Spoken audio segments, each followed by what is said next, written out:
청주 지역의 아파트로 필터링해서 감정가가 낮은 순으로 한번 보도록 할게요.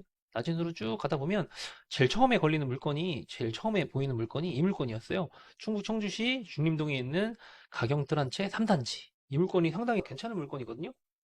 감정가가 얼마예요? 3천만 원이에요? 혹시 청주시 아파트가 3천만 원일 수 없잖아요. 어떻게 3천만 원일 수 있지? 이러는 거잖아요. 한번 보도록 할게요. 클릭해서 들어가면, 네, 보시면 대상이 건물 지분, 토지 지분 이렇게 나와 있어요. 지분 경매. 이게 무슨 뜻일까요? 부동산 전체가 경매에 나온 건 아니고요. 그 부동산의 일부만 경매에 나왔다. 그 일부라고 하면 얼마일까요? 이 부동산 사실은 3천만 원 아니거든. 이 부동산 2억이 넘는 부동산인데 3천만 원어치만 팔을게 라는 뜻이에요. 3천만 원어치만 팔면 그 부동산 안방만 내 건가요? 3천만 원을 낙찰받게 되면 톱으로 잘라가지고 그만큼만 내 거로 쓰나요?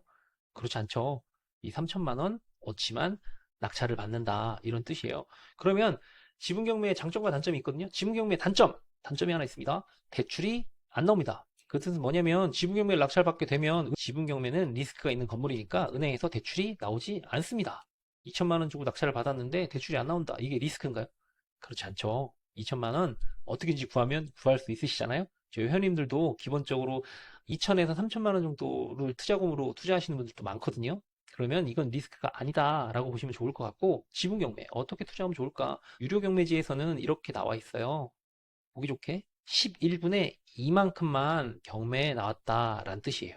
그쵸? 전체 아파트가 11이라는 지분 중에 2만 경매에 나왔다라는 뜻이에요.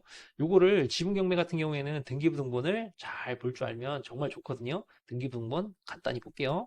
협의 분할을 했는데 홍샛별한테 줬는데 이후에 사회행위 취소. 요거는 개별적인 사유가 있겠지만 이분이 나 이거 나도 지분 내 거야 라고 소송을 걸어서 11분의 2만큼 지분을 갖고 왔어요. 볼까요? 밑으로 내려가서 그러면 11분의 9는 홍샛별이라는 분이 갖고 있고요. 11분의 2는 홍석천이라는 분이 이 지분을 갖고 있어요.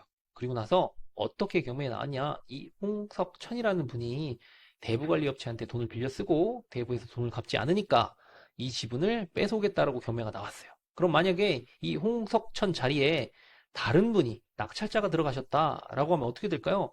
홍샛별이라는 분과 싸우게 되겠죠. 야, 건너방은 내 거야. 안방은 네가 가져. 이렇게 싸우진 않죠.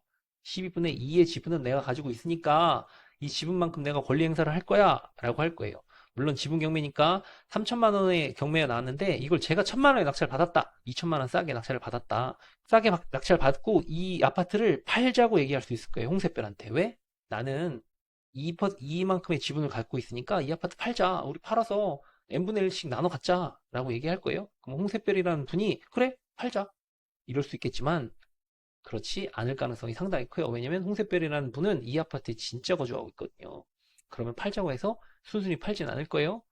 물론 팔 수 있겠죠. 팔게 되면 판 만큼의 n분의 1은 내 지분이 될 테니까 나는 2천만 원 싸게 낙찰 받았으니까 2천만 원 번셈이 되겠죠. 그렇다고 팔까? 사실 팔지 않아요.